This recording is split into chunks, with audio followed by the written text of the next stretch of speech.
Live from the Channel Seed Studios. This is Jared and Jabo and Iowa Everywhere. Jared Stansbury. Jordan Bohannon. Together on Iowa Everywhere. Channel Seed. Seedsmanship at work. Welcome to the podcast. Recording on a Thursday morning, June 15th, 2023. What's up, Jordan Bohannon? Hi, Jared Stansbury. What's going on, man? Dude, every time I just read your name, Jared Stansbury, it should be, not Barry. Getting tired of it. I still think that that's actually what it is, but I think people just they don't actually pronounce it that way. Oh, it's actually pronounced that way? I would assume so, yeah. What do you mean you assume so? It's your name. Well, I haven't done like a genealogical deep dive. So you just decided it's Barry, not Burry? Somewhere along the line, someone decided that. It wasn't me. You could be that generation. I could be the ones that said it right. I could be. That could be me. A movement here with your whole bloodline. Get the thing going. We're going to get this thing turned around and get the ship righted again. Get it back to the old days, back to what the ancestors, what my forefathers intended. I think that's what your ancestors would want. I think you're probably I think that my ancestors couldn't give a shit less. That's why it is what it is now. That's your name, Jared. I think they care a little bit. Yeah, they might. Lots to get to on today's podcast. First, though, the U.S. Open getting underway today. Want to remind everybody that the best place to bet the U.S. Open is on Circa Sports and the Circa Sports Iowa app. You can download that on any of your app stores on Google Play or the Apple App Store. Who are you picking to win the U.S. Open? I know you're the golf guy here. Yeah. Well, I got to go with my boy, Alex Shockey. My friend qualified for the U.S. Open. How cool of a feat is that? That's like literally he's chasing his dream. That's so inspiring. My boy, Alex, I'm wishing you the best today. I'm putting my money on Alex. I don't know. I think he might be like plus 2,000 odds, but what? I was going to say, what do you think his odds are? I would say probably around there, maybe more. I'd pull it up. Tournament already started, but it's not too late to be able to bet on it. They've got the tournament matchups. They've got first round matchups. They've got all kinds of things that you can get on there and bet for the U.S. Open on the Circa Sports Iowa app. Man, that'd be crazy if someone like just came out of nowhere and won one of those majors, though. That's what makes these majors so much fun. Like the U.S. Open and the PGA Championship with Michael Block a couple weeks ago. That's what made it so much fun. Like a guy that really might not have should have been there, and he just came out of nowhere, and he obviously didn't. He didn't win. Yeah. Yeah, he didn't win, but you have those moments for those kinds of people that are on that stage, and they realize like, damn, they actually kind of belong. My cousin has played in the PGA Championships like that guy. He's a golf pro in Fort Dodge. Yeah, and and he's played in that a couple times, I think. Yeah. That has to be so. I can't imagine how nerve-wracking that first tee shot is when you're playing in a major championship as an amateur or a first coming pro. Because I can just think back to high school when I'd be on the first tee. Dude, that ball would be sprayed everywhere. I'd be hitting houses. I'd be in backyards. I'm in bunkers. I have a fried egg in a bunker. Like, it's just nonstop all over the place. So I can't imagine that. I went golfing on Saturday for the first time this year. You did? I did. I bought 6 balls in the clubhouse before we went out. They were all gone by the time that I got through the first 9. I had to go buy some first more. 9?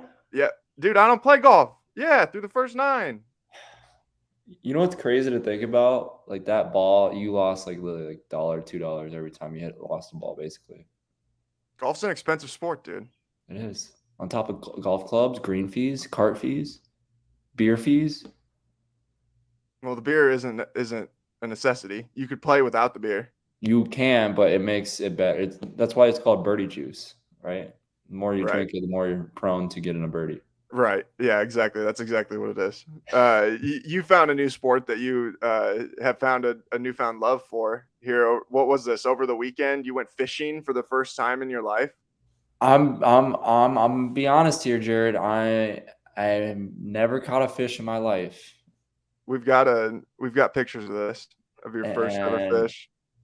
That's this not the first one, right? Is this the that's second one? not the first one, but Okay. what a good sized bass that is, right? Or yeah, that's a good looking bass, dude. That is a good looking bass. I'm trying to find the right thing so that I can put it up on the screen. There it is. That's a good looking bass. You caught that off of the dock, you said. I caught that off the dock in Okoboji. That I mean, with just a tiny.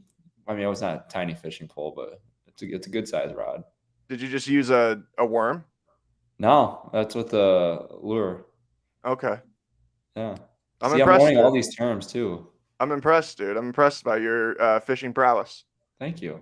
I Once I think I found a new passion. You're right. I am very addicted to fishing. I was out there for 4 hours yesterday, just off the dock, casting my line.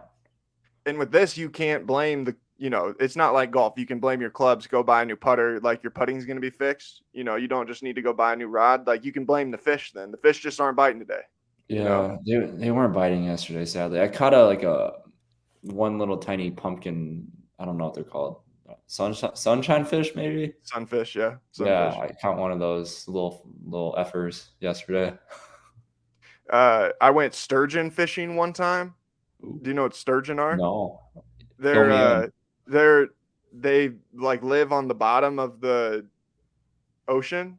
And I was in Oregon and we were fishing on the Columbia River, and when it gets to when the tides are, I can't remember if it's when the tides are higher or when they're lower, but they come in on the river and then they'll float around on the bottom of the river, and we used shrimp as our Mm. bait.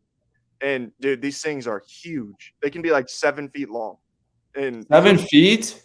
these are like 100+ pound fish, How big's your rod then? Like, what do you Oh, use? huge, dude. Yeah, I mean, it's like this is legit technology here. My cousin is a guide on the Columbia River. He takes people out and they go trout fishing, they go like for everything, like legit deep sea type fishing stuff. So he had the legitimate stuff. But we're catching these big ass fish, dude, and seals. So like in Oregon, seals and sea lions are like deer to us in Iowa, like they just chill on the coast and just kick it, but they'll circle around your boat and wait for you to catch something so that they can take it off of your hook and eat it. How smart are they? Well, clearly very smart, but they were endangered and now they're protected. So now they're like varmints, like they like cause issues around the towns that are on the coast because they just always come in and kick it, and they want to eat all the fish that people catch. And you can't kill them, right? No, I don't think you can. No. Wow. I knew like seals were pretty abundant. I went to California, like seals were everywhere Yeah. this last April. They're smart. They seem to be really smart if they just wait around and wait for that fish to be caught. Oh, that's exactly what they do. Like those are wild ass animals, they're kind of scary. Honestly, you get up Yeah. close to them, like they're big. They're a lot bigger than what you would think when you're up close. And they're slippery. Like you can't really hold on to them if you get in a fight. No, I think that if you got into a fight with a sea lion, you'd probably be in trouble.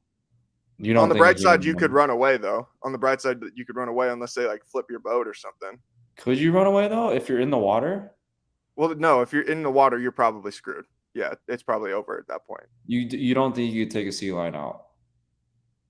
No, those are Man, I like think. several 100-pound animals. Yeah, well, we're several 100-pound animals too. You're a big fellow over there. We don't have those sharp teeth like they do though. Like if they latch onto one of your legs, you're done for. They're eating your foot, dude. Are they that sharp? I would imagine so. They eat these sturgeon that are like dinosaurs on the bottom of the ocean. Okay, so what would be a better idea or a scenario here? You fighting a sea lion or you fighting a pack of those sturgeons? Probably fighting a pack of sturgeon because I don't think that they have the Really? same kind of taste. Yeah. I They're don't know how also that. not near as they're not it's just different, like they're fish still, obviously not massive things like with paws and like all that kind of stuff. Yeah, but I bet those fish have teeth. I would imagine, right? If they're that big. Oh yeah, they're Yeah, huge. They're yeah. like little sharks. Yeah. Okay. So you'd rather fight a sea lion over a pack of sharks? Well, I didn't say that they are sharks. I said they're like little sharks. Oh, like little sharks. Yeah. I don't know. I would prefer to probably come across neither one of them in a battle.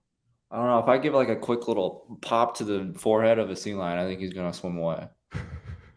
He's like isn't that what you're supposed to do with a shark? You're supposed to pop him real quick in the head. Pop him on the nose. Yeah. I would prefer to never get that close to a shark to find out what I'm supposed to do in a situation where I've encountered a shark.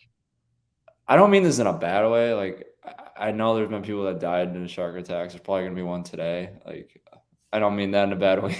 Like, it's just percentage wise, it's gonna happen. But if that's the way you go out, man, like, how badass you died from a shark. And I'm sure your family's gonna be rioting. Like, he fought his ass off. He bopped him in the head. The shark just wasn't budging. The shark just had really sharp teeth and was hungry. That's just the way to go. But in all things in life, like, that's why not?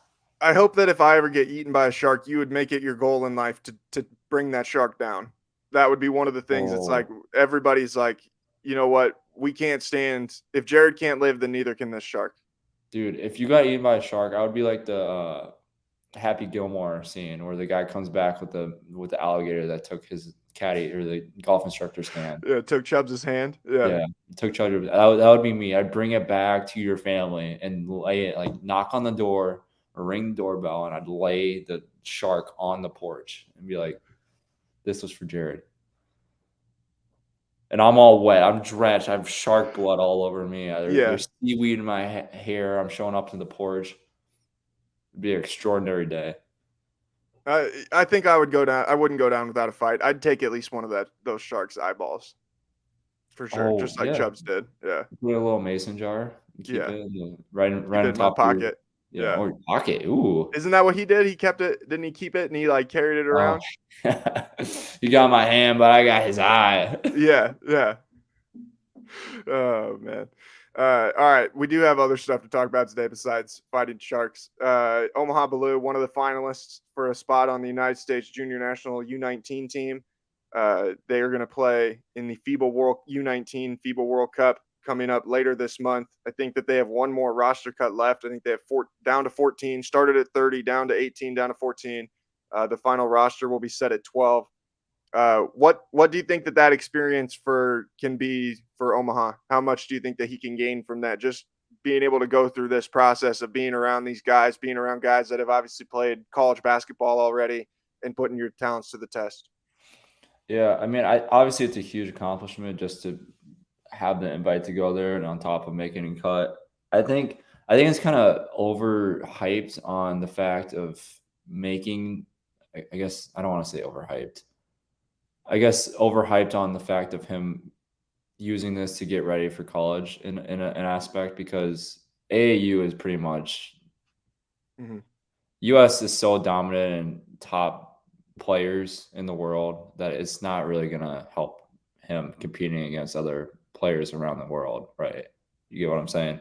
So right. I think that the idea of him playing with the top players is great, just to see what it's like to be the top player in the United States and be at that level when he gets back to Iowa State on campus.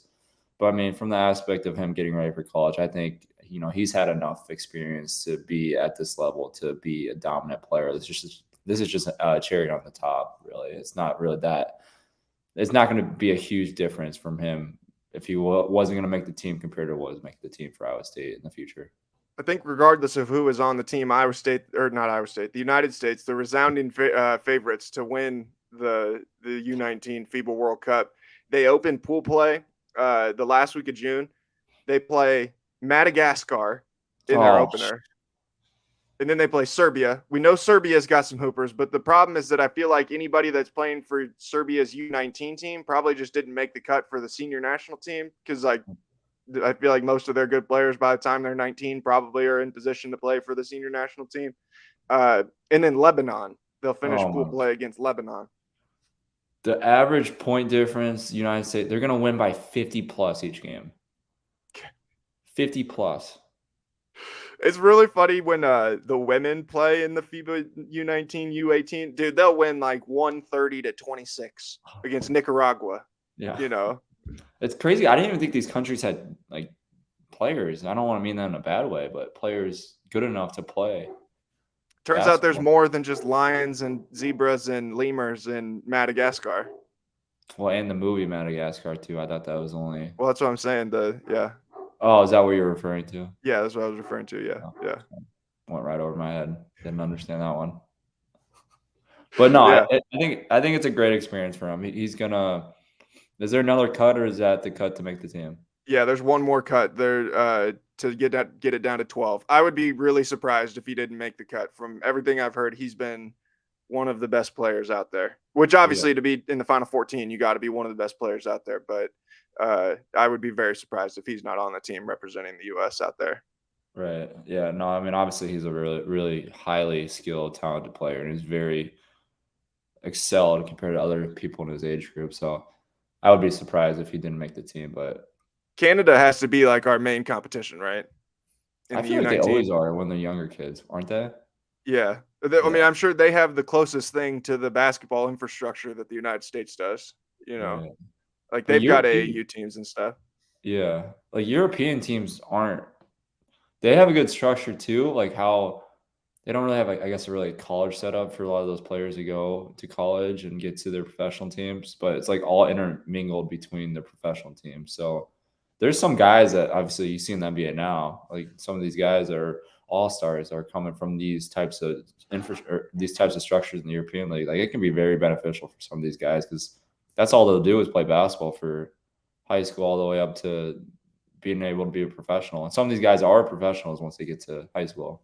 The one that I remember is Ricky Rubio was playing when he was 16, playing Yeah. for the Spanish senior national team in the Olympics when they were Playing against playing like against the Kobe Redeem Bryant and team. stuff, right? Yeah, I would say they Yeah. played the Redeem team in 2008, and I think he was 16, and like Rudy Fernandez was like 19 or something like that, and it was just, it was crazy. Like just imagine not only being a professional basketball player at 16, but being a professional basketball player who's good enough to represent your country in the Olympics on a good team. I can't imagine playing against that Redeem team with when you're 16 years old. Like what the jitters would be like before the tip off. You're like, dude, there's Kobe Bryant, there's LeBron James. I'd be nervous to even walk in the locker room. That's Pau Gasol. Oh yeah, That's Mark Gasol. I forgot about Pau Gasol was on the team too. Yeah. Like you're looking there and you're like, man, these are like the best Spanish basketball players of all time, and now I'm here. Ricky Rubio is one of them now.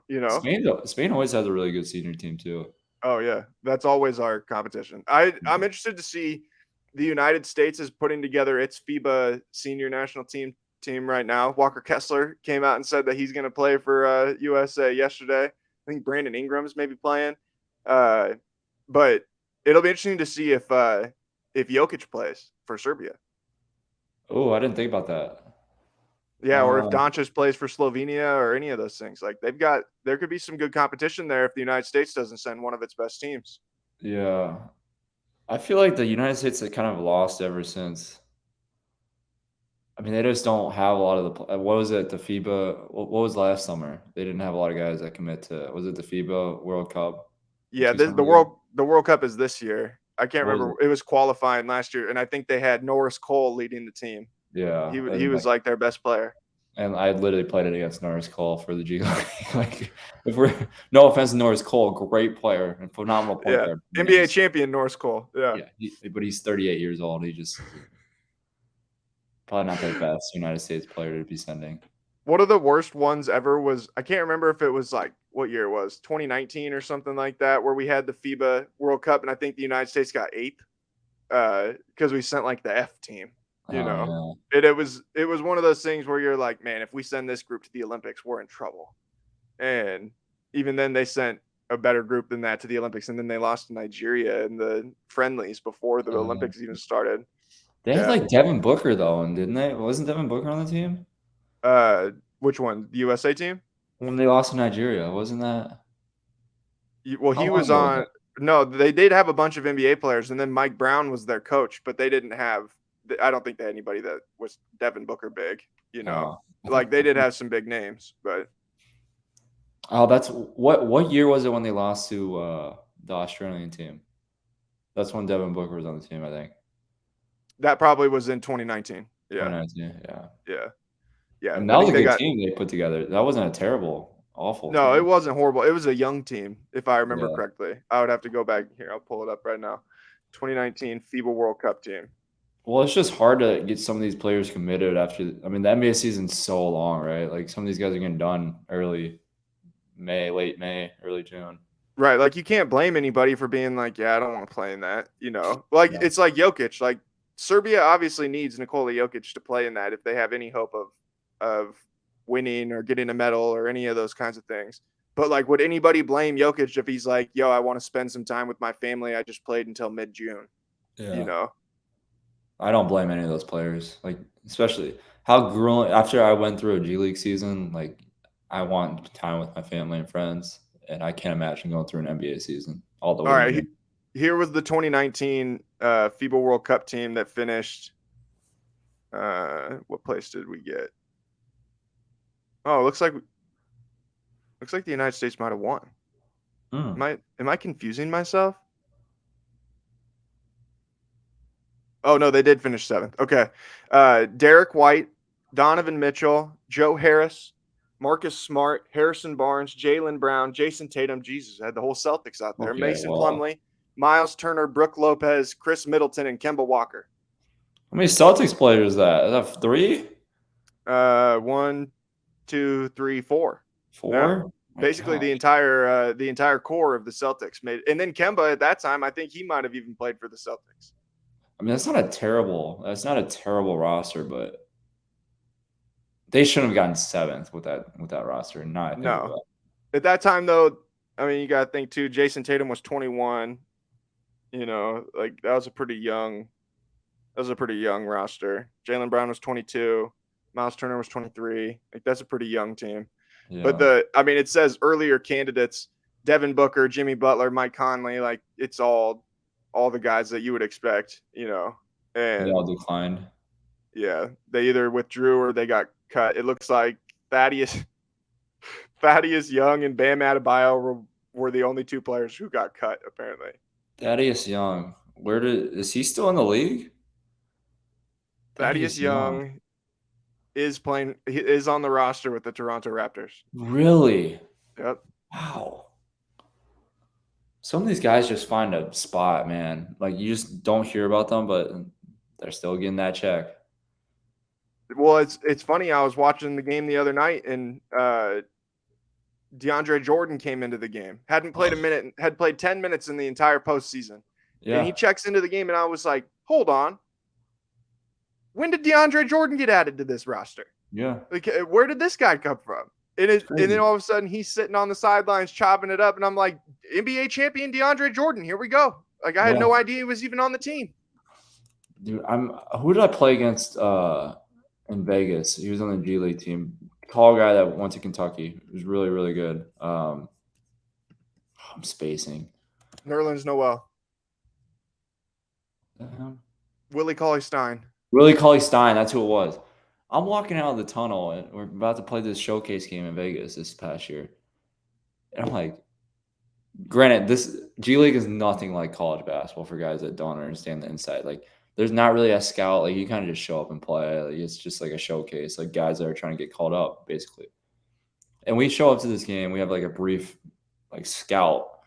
And I'm like, Willie Cauley-Stein, there's no way he's on this team. I thought he was like an NBA starter. I thought he was still in the league. And I show up, and granted, and figure the first person I walk out was on their team, Willie Cauley-Stein. I'm like, dude, you played against my brother in the Final Four. Like, this is absurd. I thought you were still in the league. I think he did sign a two-way for a little bit, but if you'd asked me if Willie Cauley-Stein was still in the league, I would have told you that he was still a member of the Sacramento Kings. For all that I knew. Yep, that's what I thought. He's not. All right, let's look at what we got here for this 2023 FIBA World Cup team. Mikal Bridges has apparently committed to it. Jalen Brunson, Anthony Edwards, Tyrese Halliburton. There we go. Get the Cyclone in on there. Brandon Ingram, Jaren Jackson. This might be a good little team. This is going to be a young team too. Cam Johnson, Walker Kessler, Bobby Portis, Austin Reeves. Yeah, that's the 10 that they've got so far. That's going to be a good team. That's going to be a young team, but that's going to be a good team. I feel like, are they like shifting now? Like, are they just not even asking the older guys anymore because they'll just say no and just wanting it to be all younger guys? Is that I'm sure they do they'll ask some of those guys for the Olympics, but it's like Kevin Durant has how many Olympics has he played in? 3, 4? You know, like some of those guys at this point, they're probably kind of like, yeah, I'm kind of over it. You know, Yeah. How does not it work? everybody's Carmelo Anthony that wants to play in every Olympics for 20 years. Yeah, he's done, right? He just retired this year. Yeah, Carmelo retired. Yeah, Yeah. yeah. No more Olympic Melo. Love Melo, one of my Oh, favorite players. he could still come back in 2024 and give people buckets, and you already know. Like he Oh, could sit easily. out this next year, and Carmelo Anthony's like, "Oh, I'll play in the Olympics still." His kid's gonna be doing exactly what he did. I don't know how old his kid is, but I know His kid is a he's member getting of the up there. 2025 class. I saw that today. Keon. Yeah. Yeah. Yep. He's gonna be shooting fadeaways, mid-range fadeaways the entire game when he's in Today NBA. is today's the first time that coaches can reach out to 2025 prospects. So I was like just kind of keeping an eye on some of the names of guys that have come out. The other one that caught my eye is Jermaine O'Neal Jr. Ooh, Jermaine O'Neal. Hopefully he's Yeah. not exactly like his father, but Why are you talking about the malice at the palace? well, yeah. It wasn't his fault, bro. That Ben Wallace started that. Ben Wallace is the one that started the entire thing by committing a hard foul. Is Ben And then Wallace Pistons Jr. fans. Is Ben Wallace Jr. a person? Ben Wallace Jr. probably is a person, and he'll probably be a fucking demon. Like he probably will be an absolute monster in the paint. I would be Jeez. shocked if he wasn't. So Ben Wallace Jr. versus Jermaine O'Neal Jr. is going to be an epic showdown. And Wallace' son, Bryce Wallace. There is a Ben Wallace Jr. Let's go. I wonder how knew old it. he is. He's probably already 6'8" as a 12-year-old. Yeah, probably. That it's so funny though, like to see now the NBA has gotten so old that like it takes a while before you start to see like a lot of the kids come in, like the kids of former players. But now it's like every other guy that comes up is the son of a former player. Like Yeah. right now, the number 1, number 2 players in 2024 are Carlos Boozer's kids. Ooh, You know? they're twins, aren't they? Yeah. Wow. Well, we had Gary Payton Jr.'s son was in the NBA. It wasn't his rookie year, Mhm. and who else was it? Well, obviously LeBron James' kid's going to be in next couple years. Both of them will be. Yeah. Bryce is going to be the better one, You the think younger so? one. Yeah, I think so. Just from what I've seen of him, he's the taller one, you know. So like I feel like he'll be the one that's more like his dad than probably what Bronny is. I figured those kids would be. I don't know how tall Brownie is now, but I figured they would be like 6'11" with their genes. Bronny is Probably what 6'4", 6'3". 6'3". I mean, how does that happen? Bryce Maximus is 6'4", this says. Oh, But he's in the 2025 class. I wonder who's reaching out to him today. I would imagine every single blue blood and every single school in the whole western side of the states. Well, Bronny's recruitment was weird because I think it was really hard for coaches to be able to reach out to him. You know, like I don't think people really even knew like if they wanted it to be involved in his recruitment because they're like, we don't even know who to talk to. You know, I don't know how much people even talk to the kid from what I understand. They talked to other people a lot, and then he took visits. They would have to have some. Well, I guess it's not necessarily legal. It would have to be a certified agent. I would imagine they have like an agent for Bronny. Yeah, I would think so. He's pretty popular on social media too. I would imagine he has an agency for social media. Oh, no doubt. Well, and then he's got endorsement deals with Nike and like all that stuff already. Like yeah, he'll be just fine. Those USC games are going to be appointment television next year, though, with him and some of the other guys that they brought in. Like that team's going to be really fun to watch. That'll be worth the Pac-12 after dark. They'll be playing next year. Wait, August. When does he go to USC? This upcoming August? Yeah, this season. Yeah, this next season. Wait, so he's already there then? Yeah, probably. Yeah. Yeah. Damn. I was gonna say, well, if he stays 2 years, he'll play against Iowa probably. In what? For basketball. Oh yeah, in the tournament or in the Big Ten. Yeah. Good point. I would be very surprised if Bronny plays 2 years. No, there's no way. But imagine having Bronny James be coming into Iowa City, Iowa. He's got to go team up with Pops, man. You got to team up with Pops so Pops can hang him up. I don't know. I honestly wouldn't be shocked if he stays 2 years. Maybe he does. That would be cool. That would be cool for him to come and play in Iowa City. That would certainly make for that game would sell out instantly. The Oh second that yeah. they've got single game tickets on sale, it's like everybody's like, yeah, I'm trying to go to that. Everybody would want to play USC. LeBron James is sitting courtside in a Carver Hawkeye Arena. Something I never thought would happen. Did you see? So they put out the Big Ten football schedules last week for the next 2 years. Did you see how much UCLA has to travel in their first Yeah. year? Yeah. 28,000 miles It's across absurd. during the whole season. But what did they say? It's not about money, right? Yeah, right. You're making a school like that travel 28,000 miles, dude. Not a chance. The It's not even majority a of Big that has Ten. to be to go to Hawaii, though. I think they do have to go to Hawaii or something like that. Yeah, but still, dude, like imagine just even the Big Ten. Imagine Maryland traveling. Like I don't know exactly how it's structured for the divisions, but I mean the amount the Big Ten schools are gonna have to travel if you just accumulate all the Big Ten schools traveling to the West Coast. Like that's a lot of traveling for those guys. I saw they set it up to where no current Big Ten school has to go to the West Coast twice in the same year. And I felt really bad for USC and UCLA. I was like, why did you agree to this? Yeah, you're That just none of going yeah, like no one's got to go out here twice, but we don't give a shit where you guys have to go. You guys can right. go to East Piscataway, New Jersey, and then go to College Park, Maryland the next week for all we care. The Big Ten teams probably want to go on the West Coast. Oh, for sure. They want to get into Los Angeles and get that recruiting exposure for sure. Yeah, that's crazy, dude. That year is going to be bonkers for football, for especially in the Big Ten. It'll be weird. It'll be interesting to see for basketball, like how well they do, because that travel for basketball is going to be daunting.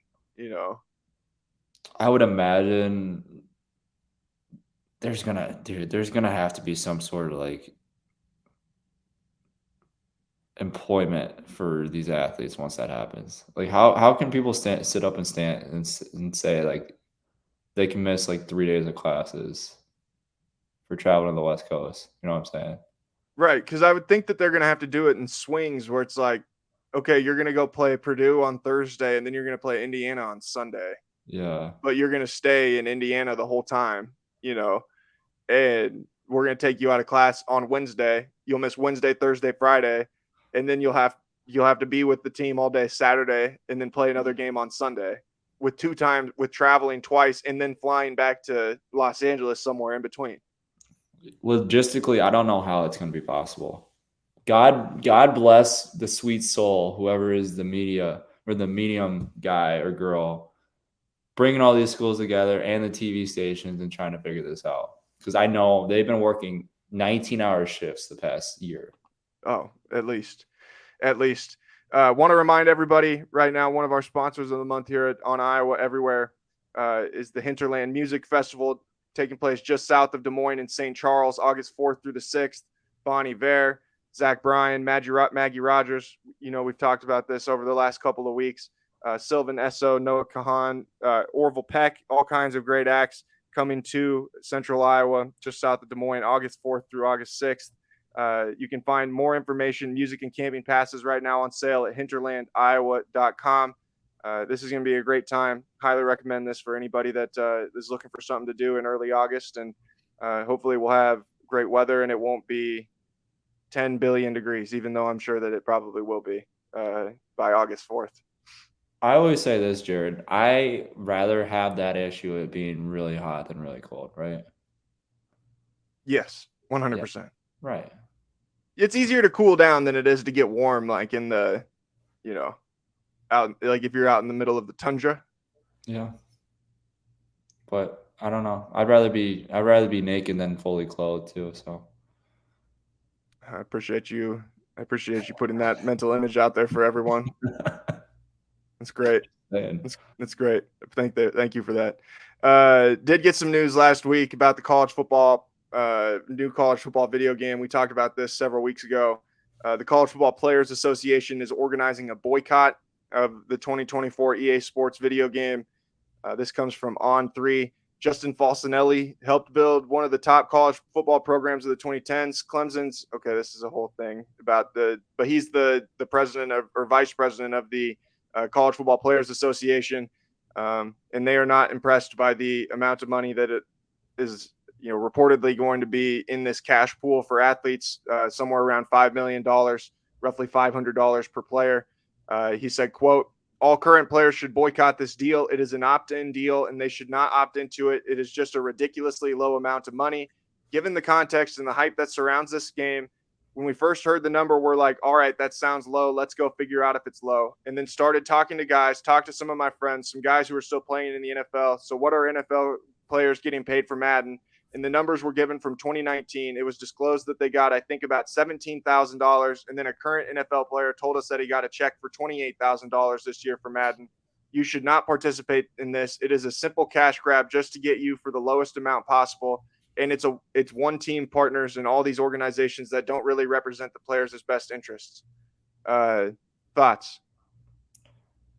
A couple weeks ago, when we briefed over this, I kind of alluded to the fact I thought personally the dollar amount was kind of low, and I think the fact that players, if are able to come together here, they will be able to raise that amount drastically. I don't think it will go up too much because, I mean, let's face it, there's way more players involved in college football than Madden. So Madden is going to get a way higher percentage, obviously, for the players. Madden and college football are probably going to be similar on the aspect of sales for the game, but it's going to be hard for me to see $17,000 being the right figure for a player. Maybe someone that's a star player on their team and might be on the cover will be over 17,000 in that area, but I don't know. When we were talking about it, I was thinking more like 1,000 to 2,000 would be the range for some of these players.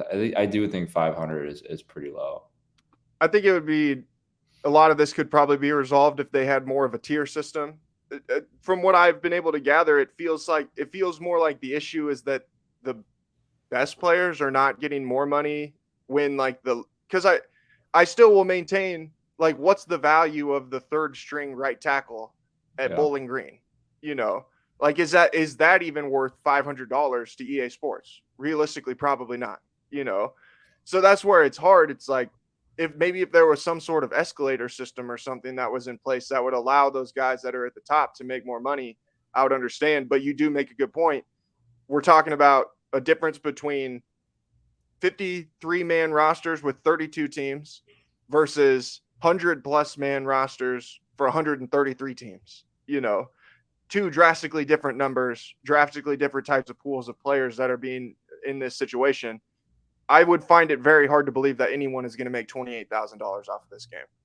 No, I don't think it would be close to that. But I think the fact that college football, well, first off, before I say that, I think your point made about tier system is something that I'm curious to see how they're going about this boycott. If their conversation with EA Sports is to that level, or they just want more money altogether. Generally, yeah. Yeah.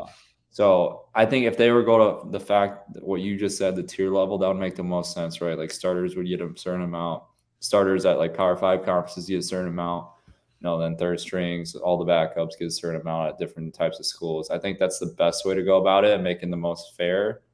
But again, anytime you start talking about compensation in America, right, it's not going to be fair. So hard for me to believe they're not going about the whole debate about wanting a general compensation. I would imagine they would be that a little more smarter. And I think too, it shouldn't be lost that there are not very many opportunities that exist where every Division I college football player in America has an opportunity to make $500. Like, I understand that there might be some people who have to take less money for like the good of the greater whole. But this to me is one of those things where it's like everyone has an opportunity. Why would we try and deny that from some of these people that like they might really need that $500, And so like I get it, but I also sit there and I'm like, man, this is a chance for everyone to make some money. Why would we not want everybody to have an opportunity to make some money when so few of those opportunities exist where everybody of this scale can be able to get something? They could be pushing the more I think about it, they could be pushing the boundaries a little bit here, right? Because the amount of times we talked about like how much power these players have now. They're starting to realize it. They're starting to speak up a little more. They're starting to understand that, without them, there is no product. So they could be, and granted, I love how they're coming together and trying to figure everything out. I think that's what it should be like in college athletics.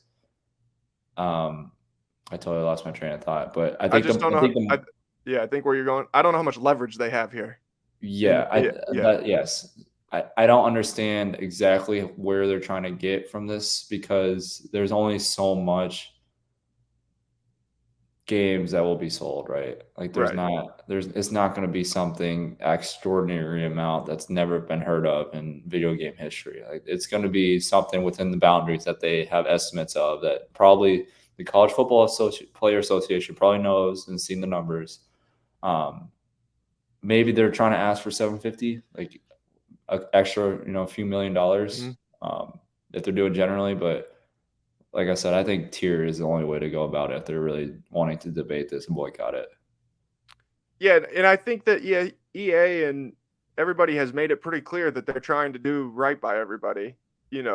Like, if it felt like they were doing this in bad faith, then that might be one thing. But I feel like they delayed the game a year because they were trying really hard to make sure that they could do this the right way, and be able to compensate people appropriately. So that's where I have an issue. Like, I struggle to understand like where it's coming from, is because it's like, I don't know what answer there is here for you that you're going to like, like, there isn't an endless pool of money here to be able to bring this stuff from. And we got to remember, making video games is expensive as hell. Like, it's an expensive endeavor to do. The number of people that you need to be able to do it, the number of resources that you need just to be able to create these games. Like, it's an expensive thing. So like, those things are going to come off the top immediately. And then, like, for the players to be able to get something out of that still, I feel like is a major positive. Like, and that's what I don't understand, is why it's like been skewed to be this negative thing, when it's like, man, I feel like this is a pretty significant win generally just for college sports, because I don't see many downsides to any of this, Yeah. I think, from my personal opinion, if they spent less, get this figured out as quick as possible, because there's other needs to go about, like with employment status, with health and safety precautions in college athletics. There's way other things that they should be worried about than, having a couple extra $100 for these athletes for a video game. Granted, I think it's important that they're doing this. They're organizing athletes. I think that's important, but I think they're putting their power and efforts and energy levels into a different path when they should be going a different way. Yeah, there's a better way to go about it. I don't know. I don't know what the answer to it is, but it feels like feels like there's a better way. I hope they bring back the basketball game. I feel like that one will be even harder to be able to bring back because of the sheer number of players. It's a lot of guys that play for the 353 or whatever it is Division I men's basketball teams. But I would like for them to figure out a way to be able to do that. If they can figure this out. I feel like if they can figure this out and do this in a good way, then maybe that's a conversation will be had down the road. Yeah. College basketball, I guess you could say, is technically have more notoriety between these players, right? Because, just from the simple physical appearance, they're not wearing helmets, they're not wearing, pads. People recognize who they are on campus. They're more recognizable on social media. Majority of them, college men's and women's, have kind of a larger following just because of that. But from that aspect, I think it would make it extremely difficult to try to get every single player involved and trying to have a fair value for some of these players, because some of these players' values could be extraordinary higher than, a bench warmer or someone that hardly plays. Yeah. I would think there's someone who could make $28,000 off of this if they're on the cover. Yeah. Like if the game was coming out this year, Caleb Williams absolutely could make that amount of money, and would be worth every cent of it. But it's like, I feel like to say that generally it's like, oh, this one random NFL player that we're not going to name said that he made $28,000 off of Madden with no other context involved. Did the guy tweet about the game? Did the guy help promote the game? Was he someone that was prominently featured in the game somewhere. Like, those are all the kinds of things that I feel like need to go into this conversation that make it much more than just like, well, that's not enough money. We need more money, and otherwise we're going to boycott this thing. Like Yeah. this is a complicated conversation, I feel like. Yeah, because you can go different routes too. And on that topic, you could, if EA was smart and this college player association was smart, they would do kind of like a affiliate program where they get paid as people buy the game because of them. Like, have a code that they put out to social media. Those fans or whoever uses that player's code, and if they use that player code, they get a certain amount of rake back with whatever they purchase within the game, or if they purchase the game alone. Like, I feel like a better route would be more tied to the actual game compared to just a simple amount off the game being released. Use promo code JBO to get an extra 10 hours of recruiting time. Yeah. For $20 on your dynasty mode. There you go. We could come up with so much good ideas for this game, man. Like, seriously, like stuff like that would be so great. Like, building a program like that and having like an incentive if you sign up with this player's code, like you get an extra 2 points on his catching rate, like something like that on my player career or something like that. Like, that'd be so awesome to do. Well, and that's where, like, there's going to be guys who gain a lot of notoriety from this game just because people will play with some random team and they'll be like, man, this wide receiver for Ball State's a dog, like, and who would have ever heard of him unless you're tuned into Maction on a Tuesday night, and the only people doing that are the degenerates, the gamblers. Yep. We're opening this up to the video gamers and the gamblers. Those are the two. There's no two greater audiences for college athletes than the gamblers and the gamers at this point. They're going to intertwine. They're going to start gambling on college football video games. I knew that we were down bad in 2020, that the degenerates were down bad in 2020 when they started betting on 2K Sims. Yeah. Like that, we were sick at that point. Yeah. I bet on the weather one time. The weather? Oh, well, that's easy. Just say the opposite where the weatherman's going to say, and then you win. Your war on weathermen continues. It's not a war. They're wrong. Like today, they said it was going to be cloudy in Okoboji, and then it's pure sun. There is. Okay, well, I guess there might be clouds coming in. All right, never mind. They might be right today. They might have been right today. All right, I got one more story for you, and then we'll. I do have one thing I need to share after this story. So. Okay, I got one more story here for you, and then we'll sign off. This comes from the Associated Press. The headline: Drug syndicate hid meth and Canadian maple syrup canola oil bound for down unders, authorities say. Oh. From Wellington, New Zealand, a drug syndicate that tried to smuggle tons of methamphetamine from Canada to Australia and New Zealand by hiding it in shipments of maple syrup and canola oil has had its ruse busted, authorities said Thursday. Authorities from the three nations say they worked together for more than 5 months to... Whoa. Oh, my bad.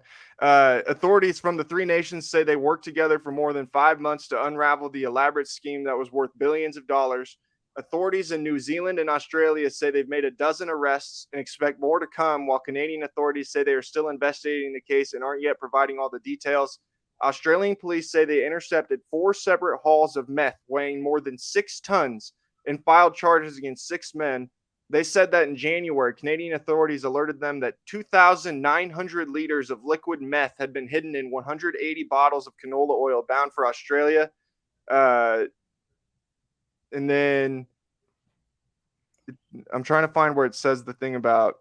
Okay, it says in New Zealand, police said that the syndicate tried to hide more than 3/4 of a ton of meth in a shipment of maple syrup. What do you think?